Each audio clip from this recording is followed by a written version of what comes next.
ओम नमो भगवते वासुदेवाय। ओम नमो भगवते वासुदेवाय। ओम नमो भगवते वासुदेवाय। ओम अज्ञानतिमिरान्धस्य ज्ञानाञ्जनशलाकया चक्षुरुन्मिलितं येन तस्मै श्रीगुरवे नमः। नारायणं नमस्कृत्य नरं चैव नरोत्तमं देवीं सरस्वतीं व्यासं ततो जयमुदीरयेत् नष्टप्रायेषु भद्रेषु नित्यं भागवत सेवया भगवती उत्तमश्लोके भक्तिर्भवति नैष्टिकी। ओम ज्ञानतिमिरान्धस्य ज्ञानाञ्जनशलाकया चक्षुरुन्मिलितं येन तस्मै श्रीगुरवे नमः। नमो विष्णुपादाय कृष्णप्रेष्ठाय भूतले श्रीमते भक्तिवेदान्तस्वामिनिति नामिने। नमस्ते सारस्वते देवे गौरवाणी प्रचारिणे निर्विशेषशून्यवादी पाश्चात्यदेशतारिणे। जय श्री कृष्ण चैतन्य प्रभु नित्यानंद श्री अद्वैत गदाधर शिवासादि गौरभक्तवृंद। हरे कृष्ण कृष्ण कृष्ण हरे हरे, हरे Ram Ram Ram Hare Hare.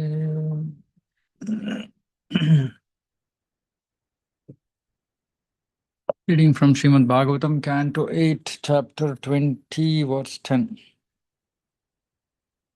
Manasvinah karunikasya shobhanam यदर्ति कामोपनयेन दुर्गतिः कुतः पुनर्ब्रह्मविदां भवादृशां ततो वटोर्हस्य ददामि वाञ्छितम्. Translation. By giving charity, a benevolent and merciful person undoubtedly becomes even more auspicious, especially when he gives charity to a person like your good self. Under the circumstances, I must give this little brahmachari whatever charity he wants from me.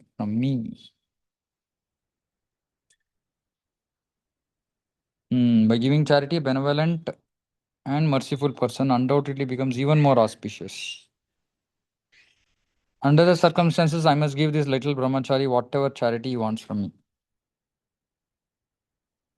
If one accepts a poverty-stricken position because of losing money in business, gambling, prostitution, or intoxication, no one will praise him. But if one becomes poverty-stricken by giving all of his possessions in charity, he becomes adored all over the world.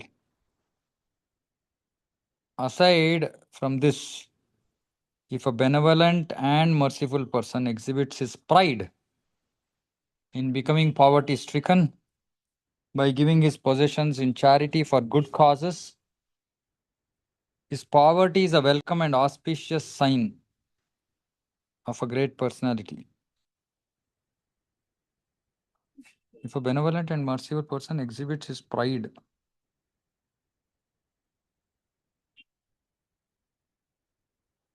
his poverty is a welcome and auspicious sign of a great personality. Okay, so Prabhupada is saying even if if a benevolent, merciful person, even if he exhibits pride in that he has become poverty stricken by giving his possessions in charity for good causes, still it's a sign of great personality. Okay. Bali Maharaj decided that even though he would become poverty stricken by giving everything to Vamana Dev, this is what he would prefer. Anyway, so in general, charity is something that has to be done, and like he keeps saying, all grihasthas have to do charity.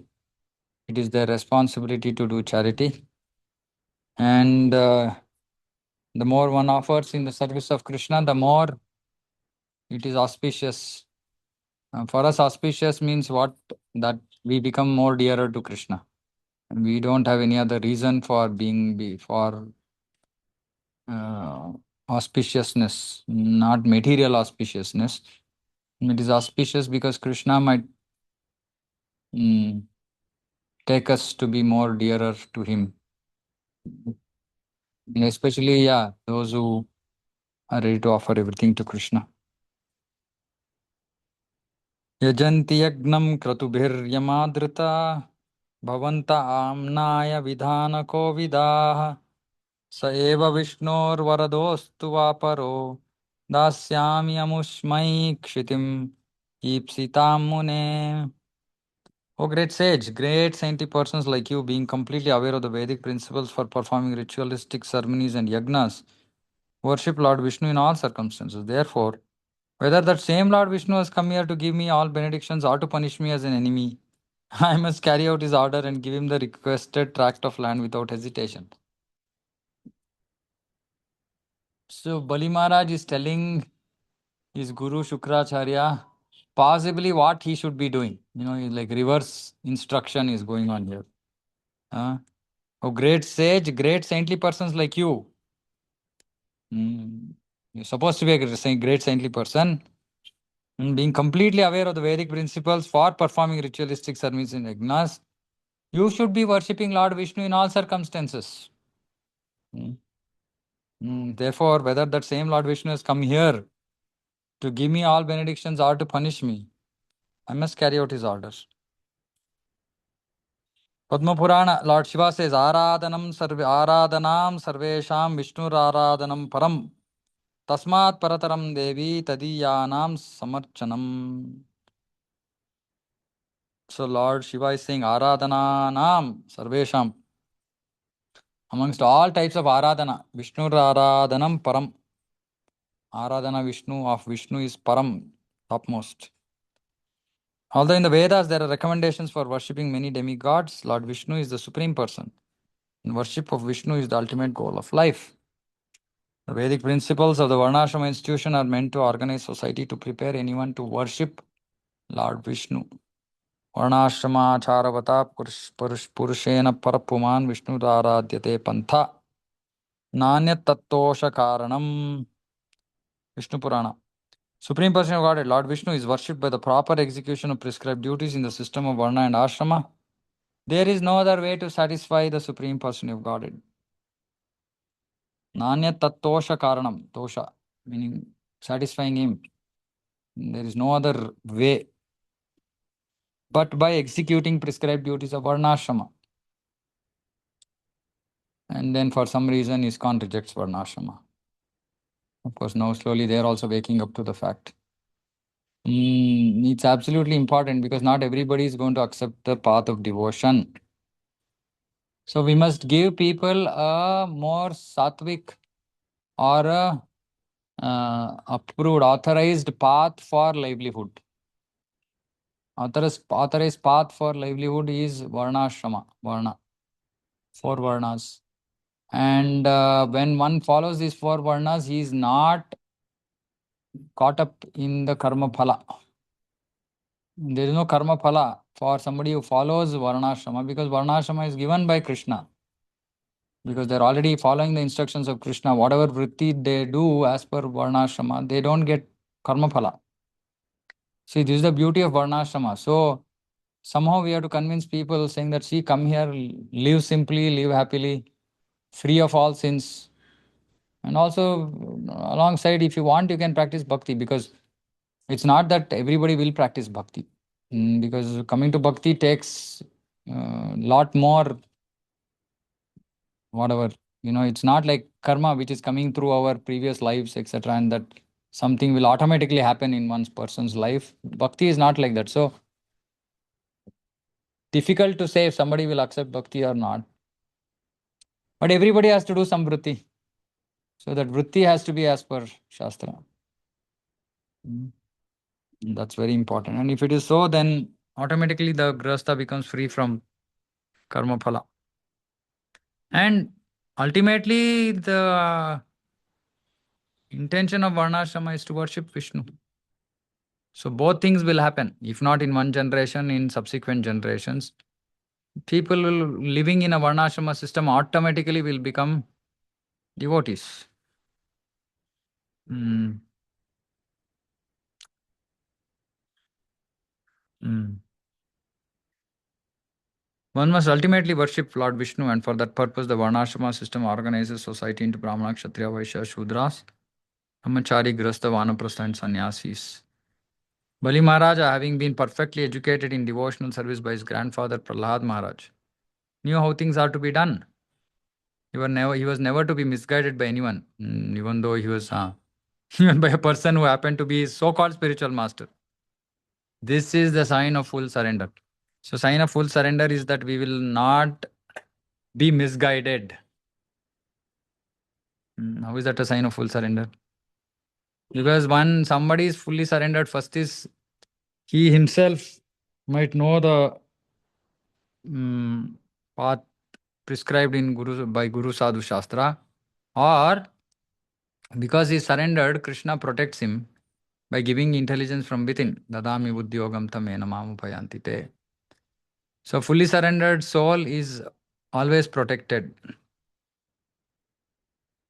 Marabi Rakabi Yoicha Tohar Nityadasa Prati Tuya Adhikar. Bhakti Vinod Thakur sings. Very difficult to digest this verse. Marabi Rakabi Yoicha Tohar. Want to beat me or protect me? It's up to you. You want to kill me or give me protection? Whatever is your desire. Nityadasa Prati Tuya Adhikar. I am your Nityadasa. This is your Adhikara towards me. When one surrenders to Lord Vishnu, one must be prepared to abide by his orders in all circumstances, whether he kills one or gives one protection. Lord Vishnu must be worshipped in all circumstances. So difficult. Hmm. Okay, that is a sign of full surrender. Verse 12. Yadyapyasav adharmena mam vadniyad anagasam tathapyenam nahim sishye bhitam brahmatanum ripum. Although he is Vishnu himself, out of fear, he has covered himself in the form of a Brahmana to come to me begging. Under the circumstances, because he has assumed the form of a Brahmana, even if he irreligiously arrests me or even kills me, I shall not retaliate, although he is my enemy. If Lord Vishnu, as he is, had come to Bali Maharaj and asked him to do something, Bali Maharaj certainly would not have refused this request. But to enjoy a little humor between himself and his devotee, the Lord covered himself as a brahmachari, Brahmana brahmachari, and thus came to Bali Maharaj to beg for 3 feet of land. I don't completely understand what Bali Maharaj meant here. Although he is Vishnu himself, out of fear. Fear of what? Maybe again he's just speaking to please his or misguide his so-called spiritual master. Out of fear, he has covered himself in the form of a Brahmana to come to me begging. So even though he has come as in the form of a Brahmana, I shall not retaliate. Although he is my enemy, because that's what Shukracharya was saying, that he is your enemy, he is going to take away everything. The enemy of the Asuras. So Bali Maharaj is saying, even if he is my enemy, I shall not retaliate because he is come in the form of a Brahmana. Let him do whatever he wants, whether he is going to irreligiously arrest me or even kill me, I will not retaliate. So he is using the dharmic principles, like I was saying yesterday, to uh, just make it convenient for him to follow his desire. Mm.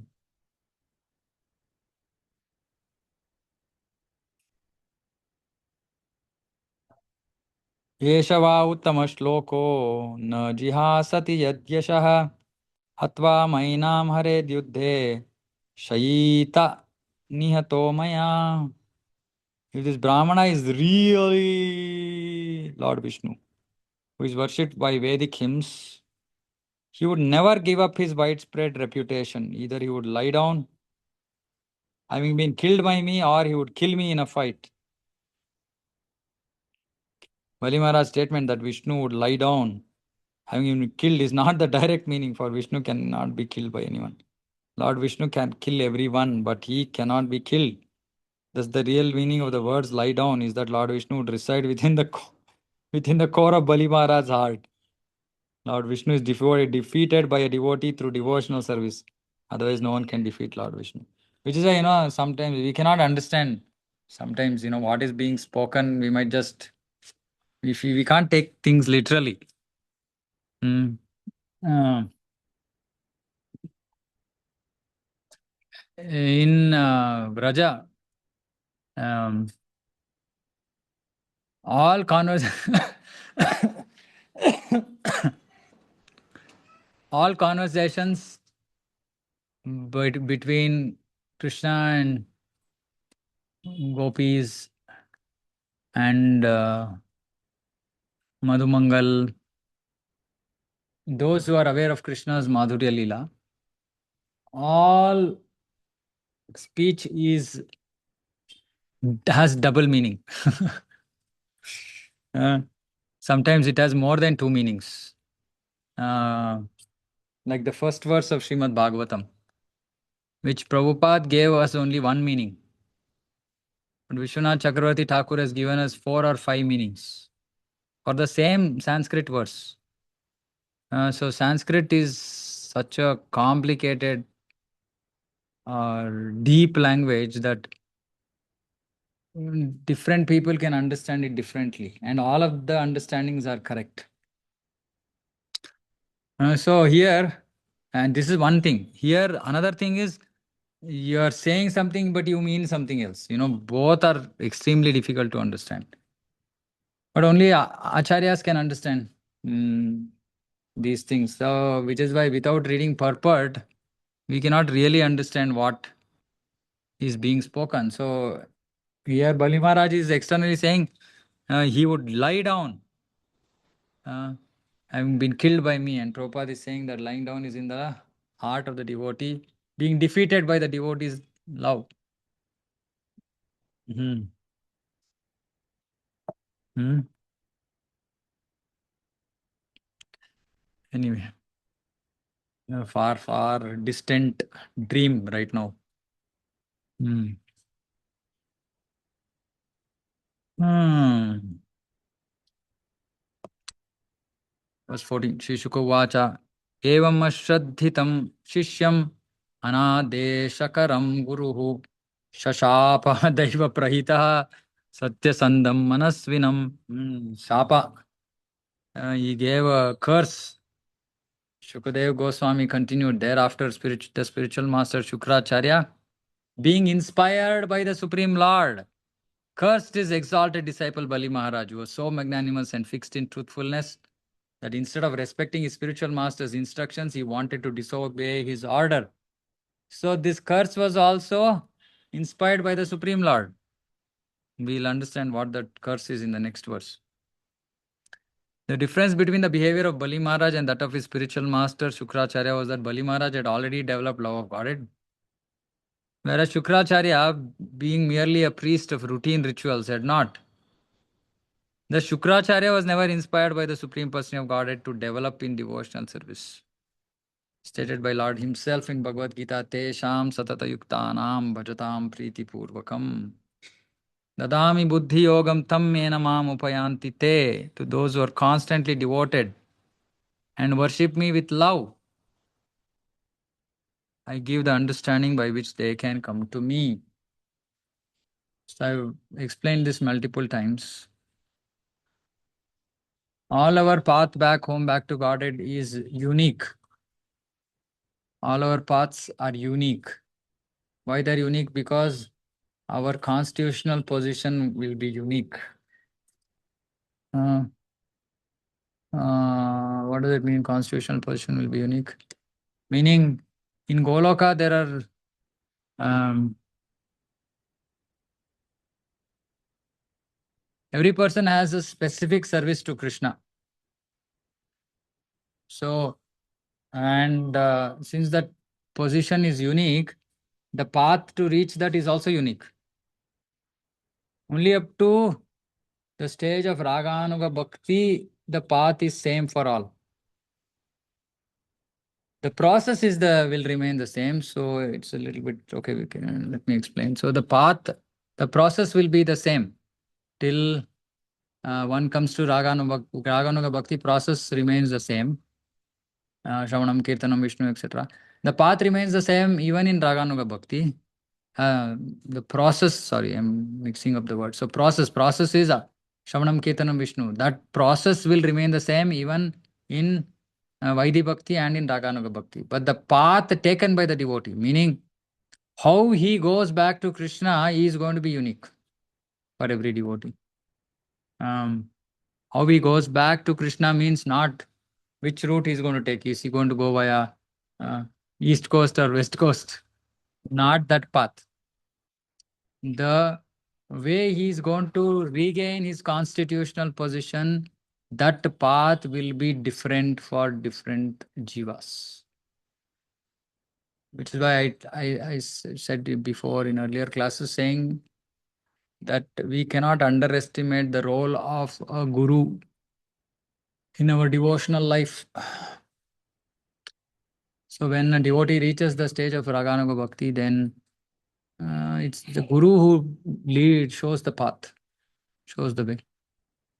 And then one might question, okay, what if the guru is not here, manifest on this material world? Still, guru has his own ways of reaching out to his disciples.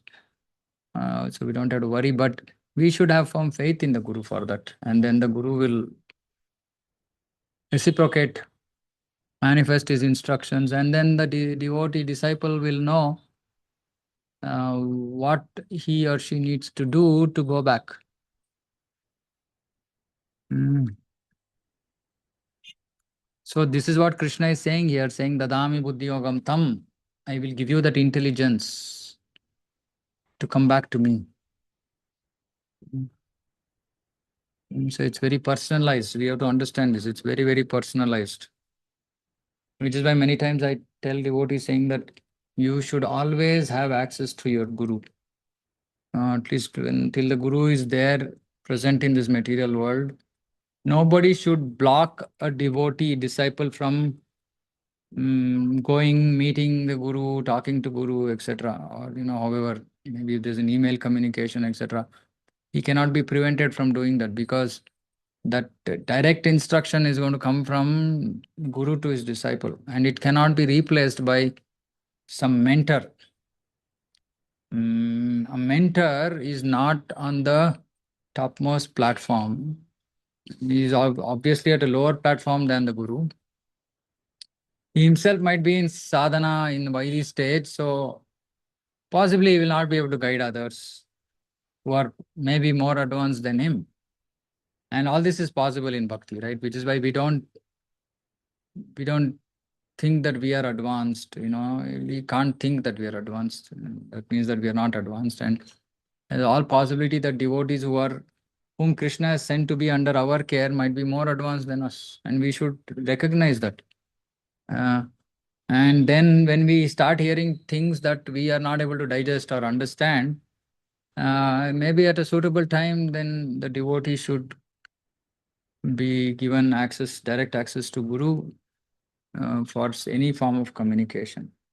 Especially so if a devotee is confused or asking too many questions about what he or she needs to do next, etc., those kind of things, then somebody who's guiding that devotee should make sure that devotee reaches, devotee's questions, concerns, etc., reaches the Guru.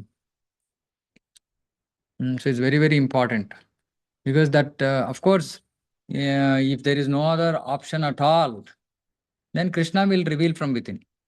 Krishna will reveal the path from within because he understands the position of the devotee. But if Guru is available, accessible, etc., then devotee should make use of that. Should. So either way, Krishna is always there to guide us and protect us. Devotees who actually engage in devotional service with faith and love are inspired by the Supreme Personality of Godhead. So many times Prabhupada talks about loving devotional service. So one should do devotional service with faith and love.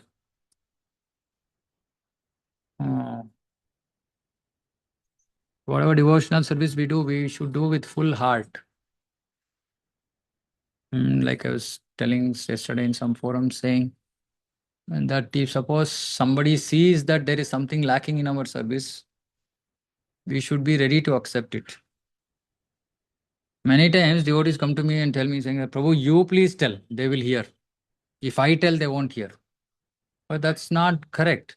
Of course, it's also, we have to see whether we are transgressing etiquette by telling somebody, but some devotees who are in charge of certain services, Uh, by dint of taking that responsibility, they also get the authority to guide devotees about the service, not about their sadhana or something else, but about the service being done. They have full right to guide them or request them to do differently. But still, devotees always say, Prabhu, no, no, no, you tell, you tell. But that is not good, because if the devotees who are hearing it, receiving those guidance or instructions, if they're not willing to follow, then that also is not proper etiquette. And the devotee who is in charge of service, if he or she is not willing to give that instruction, that is also not correct. Both have to happen, right? And those devotees who are getting the instructions, they should understand that it is for the betterment of their service. Nobody is taking anything personally here. We might feel like that because we have false ego. So we might feel that, how can somebody tell me this?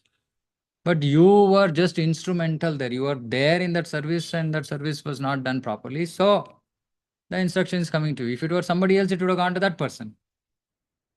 Mm. So we should have the heart to accept instructions. And for those who are served with faith and love, Krishna will give inspiration. Uh, any service for that matter, any service. Krishna will inspire from within. Vaishnavas are never concerned with ritualistic smarta brahmanas. Srila Sanatana Goswami is therefore compiled Hari Bhakti Vilas to guide the Vaishnavas who never follow the Smartha Vidhi. Smartha Vidhi is basically Shankaracharya's path, which is mostly Panchopasana, Swarga, as in now it has become like that. All just for sense gratification, that's all.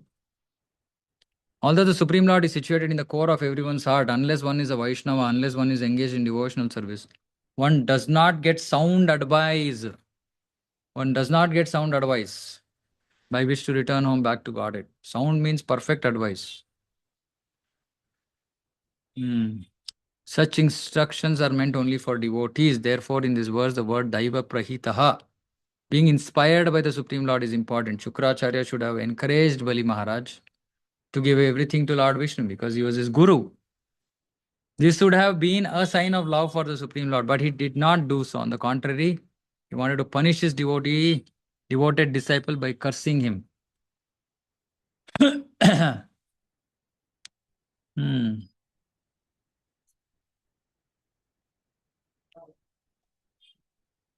So also, unless one is faithful, even the instructions given by Prabhupada will not touch the devotee's heart. Prabhupada is also giving us the instructions, the path to go back to Godhead. But many times we see that uh, devotees don't properly read Prabhupada's books, nor are they willing to follow what Prabhupada is saying. Obviously, even for them, though there is sound advice, they do not receive it properly. So then they'll struggle. So Prabhupada's purports have the required sound advice for us to go back home, back to God. Perfect advice. And Prabhupada is saying such instructions are meant only for devotees. Devotee means devoted. A devotee is devoted to Guru Sadhu Shastra, which means that he should be willing to hear, take guidance, take instructions, be ready to get chastised. Hmm. We should be ready to get chastised. Not, oh, I am guiding so many people. How can this person guide me? It's all false ego. Such people will not be able to make progress in devotion. So if we are really devotees, then we will get inspired by what Prabhupada is saying in his purports. Otherwise, we are still on the path. We are still in the neophyte stage and we have to make progress. And for that, we have to hear again and again, hear from those devotees who are inspired by these instructions. And then hopefully pray and beg for mercy that we can also develop that kind of mood.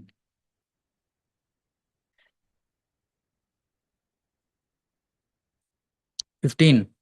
Dridam pandita manyagna stabdhosyaasmad upekshaya Machasanaatigo yastvam achirad brushyase sriyaha. Although you have no knowledge, is scolding. Guru is scolding his disciple. Although you have no knowledge, you become a so-called learned person. Therefore, you dare be so impudent as to disobey my order. So he's cursing. He's giving the curse. Because of disobeying me, you shall very soon be bereft of all your opulence. This is what was supposed to happen. So Krishna inspired Shukracharya to tell what is going to happen next. So it became a blessing. The Guru's curse became a blessing for the disciple. Srila Vishwanath Chakravarti Thakur says that Bali Maharaj was not Panditamani, or one who falsely assumes himself learned. Rather, he was Pandita Manyagna, one who is so learned that all other learned persons worship him. Because here, Shukracharya is calling him, saying that you are Panditamani. You think that you are learned, but Vishwanath Chakravarti Thakur is saying, no, Bali Maharaj never thought that he was learned. So Shukracharya was mistaken. Bali Maharaj is Pandita Manyagna, meaning one who is so learned that all other learned persons worship him. And because he was so learned, he could disobey the order of his so-called spiritual master. Of course, we should not take it literally, meaning, oh, I'm so learned, so I'm going to, disobey my order of my spiritual master. Unfortunately, many people have done that in the past. They've left Prabhupada's shelter, they've left different gurus' shelters. So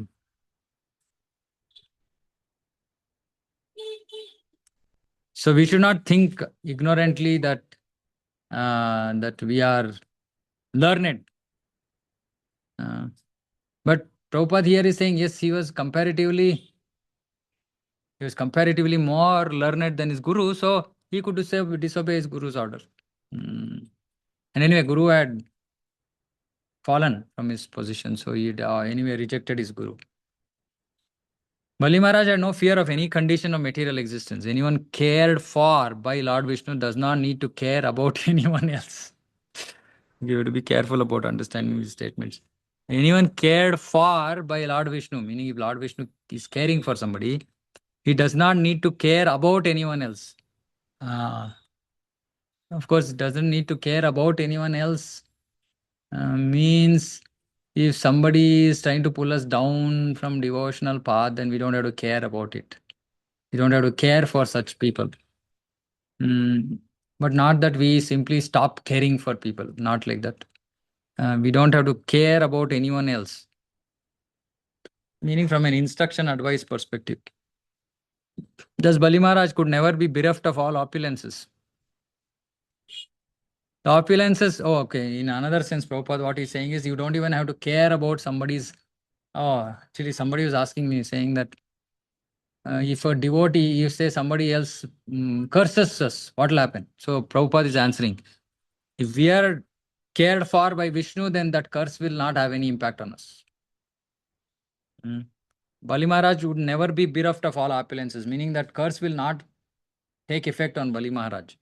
The opulences offered by the Supreme Personality of Godhead are not to be compared to the opulences obtained by Karma Kanda.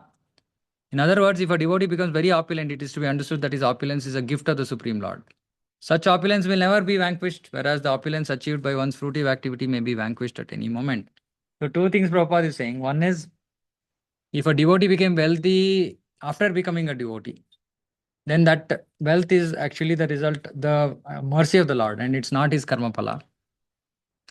Even if it was karma phala, then for a surrendered devotee, Krishna takes away his opulence just to give more opulence, meaning he takes away his opulence just to give him the opulence of devotion. And then subsequently, once he's come to a higher stage of devotion, Krishna might again give back the opulence. So anything can happen. So really a devotee does not lose any opulence. Mm. On one end it said Krishna takes away everything, on the other side, and then it said Krishna gives everything. So both are true. Right? Krishna takes away everything for those who are attached to those things but yet want Krishna. And Krishna gives everything for somebody who is just attached to Krishna and not attached to anything else. So Krishna can take away, Krishna can give, Krishna can do whatever he wants. He's the boss.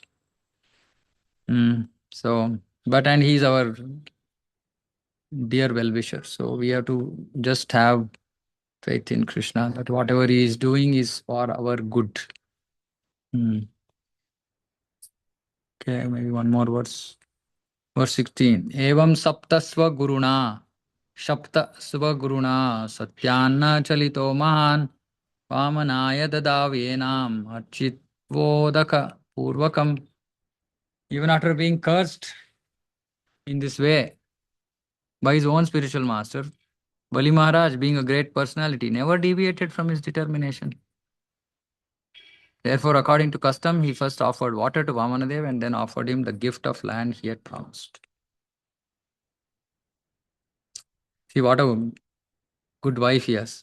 Vindhyavalistada patni jalakamalini Aninye kalasham haimam avanejanyapamrutam.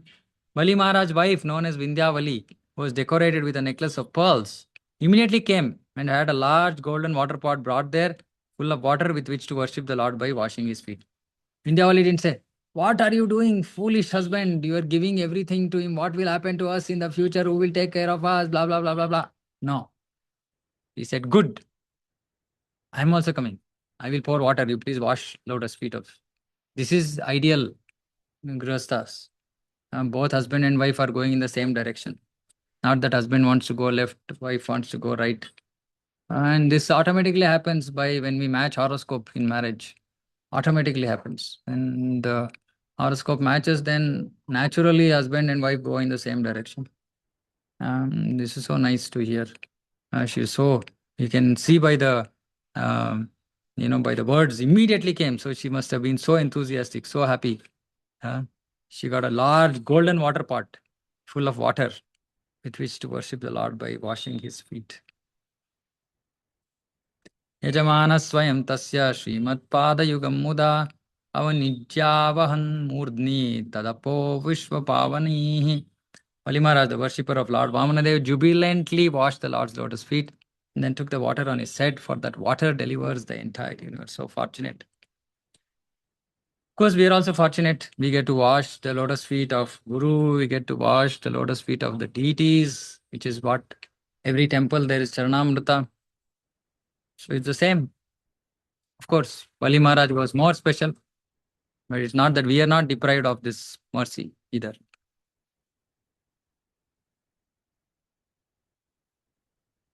At that time, the residents of the higher planetary system, namely the demigods, Gandharvas, Vidyadharas, Siddhas, Charanas, all being very pleased by Bali Maharaj's simple, non-duplicitous act. See, this is the most important thing to know. Vaishnava has to be simple, non-duplicitous. What is duplicitousness? Duplicity. Saying one, doing something else. So they praised these qualities and showered upon him millions of flowers. Arjavam, simplicity or freedom from duplicity, is a qualification of a Brahmana and a Vaishnava. We should be simple, straightforward. I feel very, very tired dealing with duplicitous people. Very tired. I feel like, all my energy is drained because I don't know what they are saying. I don't know what they mean. Right? And I will like, oh, I will have a headache at the end of it saying that what did this person actually say? I don't know. It's so difficult to deal with. And if you think that such duplicitous people are only outside in the material world, no. They're also there within ISKCON. So we have to be very, very careful. Association should be with similar minded people. So we should be simple, non-duplicitous, and we should associate with simple, non-duplicitous people. And when such duplicitous people come in the association of non-duplicitous people, they get self-eliminated if the non-duplicitous group is sincere. Then some foreign element contamination coming in will get thrown out immediately.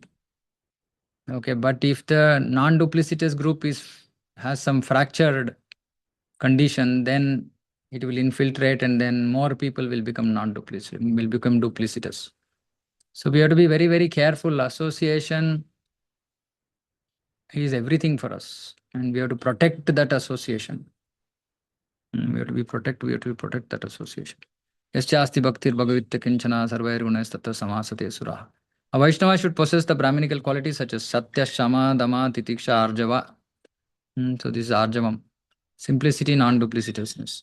There cannot be any duplicity in the character of a Vaishnava. There cannot be any duplicity. It's a absolute statement. There cannot be duplicity, which means that if there is duplicity, that person ceases to remain a Vaishnava. Please understand this. He might be how many ever years in devotion, he might be how many ever whatever, he might be great class, he might do great kirtan, he might do big, big things, but he ceases to be a Vaishnava. And Bali Maharaj acted with unflinching faith and devotion unto the lotus feet of Lord Vishnu. This was very much appreciated by all the residents of the higher planetary system. So we should remain on this platform. Simple, non-duplicitous, unflinching faith and devotion to the Lord. This is the safe path for a devotee to go back home, back to God. Okay. So I'll stop here. Are there any questions, comments?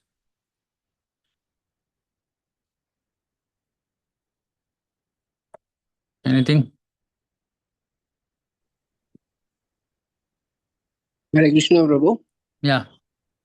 Hare Krishna, Prabhu. Dhanavad Pranam. Pranam, Prabhu. So, Prabhu, so basically, on one statement, Bali Maharaj is saying that, even Shukracharya and all the Asuras, they're saying that Lord is the enemy, their enemy. Yeah, Asuras. And at the same time, they are giving charity to the Brahmanas. Yeah. Right? So, because Brahmanas are Brahmajanati iti Brahmanas, so they of course Krishna is go Brahmana hitaya cha, right? So they know that Brahmanas they worship Krishna and they are devotees, right? So on one Brahmanas hand, worship no, if Brahmanas worship Krishna, then they're Vaishnavas. Vaishnava. So what is their definition of Brahmanas here? Because they're giving charity to Brahmanas, and then our definition of Brahmana is like whoever is worshipping Krishna directly or Vishnu. No, not really. Brahmana is just Brahma Janatiti Brahmana. Anybody who is on the Brahman platform, which means that he knows that he's not the body, spirit, soul, etc., is a Brahmana. Okay. And when a person starts worshipping Krishna, then he's called a Vaishnava. Okay, so their definition, Asura's definition of Brahmana, because you keep hearing that even Ravana, they keep giving charities to Brahmana and all. So that is the non-Vaishnava Brahmanas. Okay. Yeah, because they will not give, they might even give to Vaishnavas, but maybe they'll look at Vaishnavas as Brahmanas. But Brahmana is just the Samadama, Titiksha, Arjava, these qualities which are described in Bhagavad Gita. They are the qualities of a Brahmana. So that is Brahma Janati the Brahmana, Patan Patan Yajanya, Jandana Pratigraha. All these are the qualities of Brahmana, and such Brahmanas were always there in Vedic culture before. So kings normally were used to giving charity because they know that that is the responsibility of a Grihastha, Kshatriya, Grihastha Vaishya, Grihastha Shudra. Everybody has to give charity. So that was known. Okay, so the Varnashrama system is there in the Asura. Yeah, absolutely. Asura system. Okay. Yeah, depends on which yuga, etc. Right, but some sense of Varnashrama was always there. Some classifications were always there. Okay, bro. Yeah. Okay. Anything else? Hare Krishna, Prabhuji. Yeah, Mataji. Prabhuji, now this word duplicity. Now, sometimes time, place, circumstances, you say something, you do something, that is duplicity, yes. But being frank all the time and speaking the truth all the time in this world is not commendable. You get into more soup and hot waters then. And then like they're being polished, being like a person who's polished, he's soft spoken, who knows when and how to manipulate words, is more taken, is more likable. Yeah, by whom?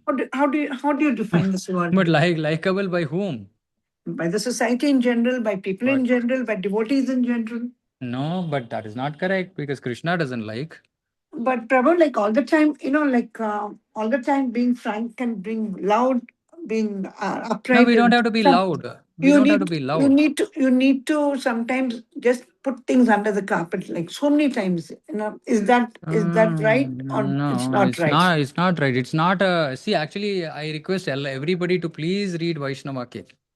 Actually, His Holiness Jaipadak Maharaj has written amazing purport, okay, on Bhakti Siddhanta Saraswati Thakur's commentary. So, please read that, and he's being so clear, saying that this duplicitousness is the worst character, worst quality for a Vaishnava.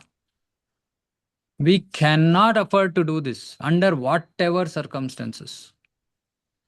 Because otherwise we just lose. Like Prabhupada is saying here, he ceases to be a Vaishnava.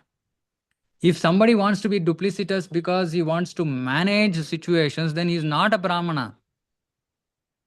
A Brahmana is truthful. There might be an art to manage situation, but not being duplicitous. Art of in terms of how to speak, when to speak, what to speak, that might be there. But not being duplicitous. And see, we should understand one more thing. This duplicitousness creates a vicious cycle. Absolutely. From which one cannot come out at all. Like, just 2-3 days back, one of our devotees, he was in charge of some service and he goofed up, and he is not ready to accept that he goofed up, and then on top of the other, he's lying and lying and lying and covering up and saying this person, this, that, and he's created such a big mess. And unfortunately, he thinks that nobody knows. But everybody knows what had happened, and he just put himself into a big trap by just trying to be, say something which, oh, I can escape. If I say like this, I'll escape from this person. If I say like this, I'll escape from that person. So it's a self-imposed or self-created trap. And we will see. We should understand one thing. I think this is very, very important to note. Saying, see, if when we start making little progress in devotion, every small thing matters. Every small thing matters. Even if one instant of a situation we were not as expected by Krishna, that means that our hopes of going back to Krishna is so much reduced. In the neophyte stage, everything is okay. As in, anyway, we are in mess already. We are in the deep dark well. So nothing will make so much of a difference. But as we are making progress, those who are really serious, concerned about their progress back home, they will understand, saying that even small things become big hindrances. So, and especially duplicity is, and which is why obviously it's very difficult to be in position of leadership, right? And I am experiencing it, but as far as possible, I try not to be duplicitous, right? I mean, if it is that I made a mistake, I will say I made a mistake. Yeah. Yes. Right, because it's very difficult, subsequently then you'll say one thing, then another thing, then something else, then you only don't know where you started, you don't know where you are, right? And it's very, and consciousness is completely corrupted when we do this. It's not at all. Whether somebody likes or not likes doesn't, I think it's not important. The important thing is that Krishna doesn't like it, Guru doesn't like it, Acharyas don't like it. It's important, it's difficult, but it's important.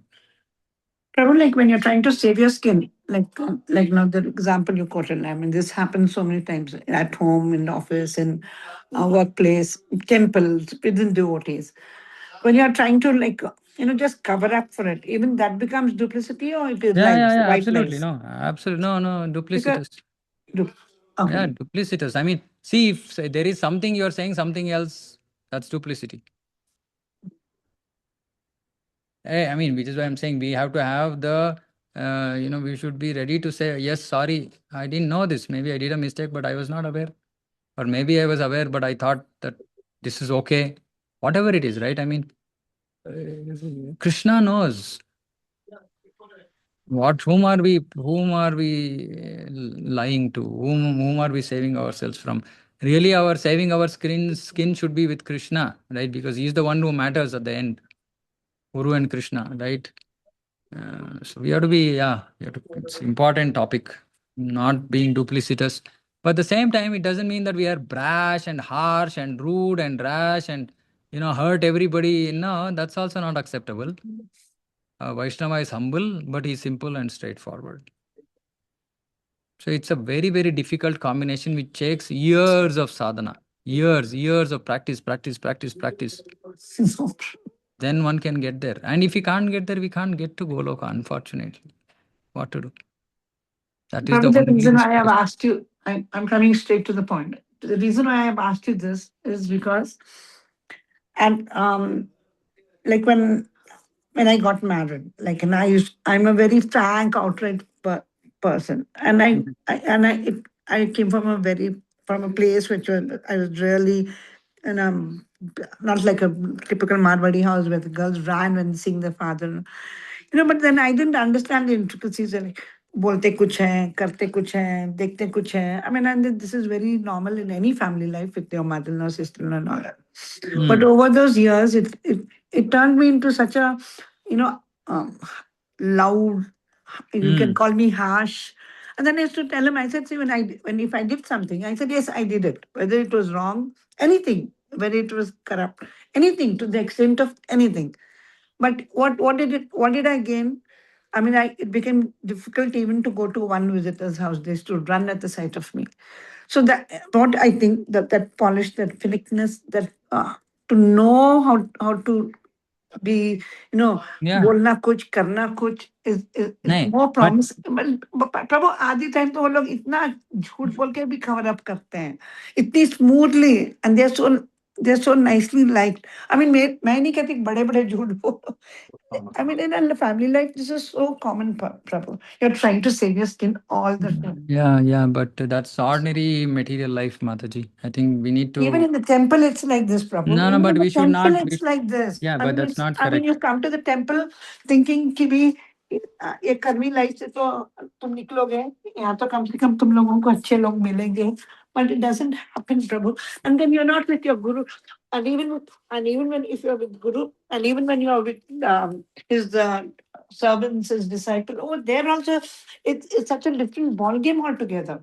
It's such a different ball game altogether. Hats off if a person can survive and be, can it kills, it really takes a toil to be clear, and it kills you.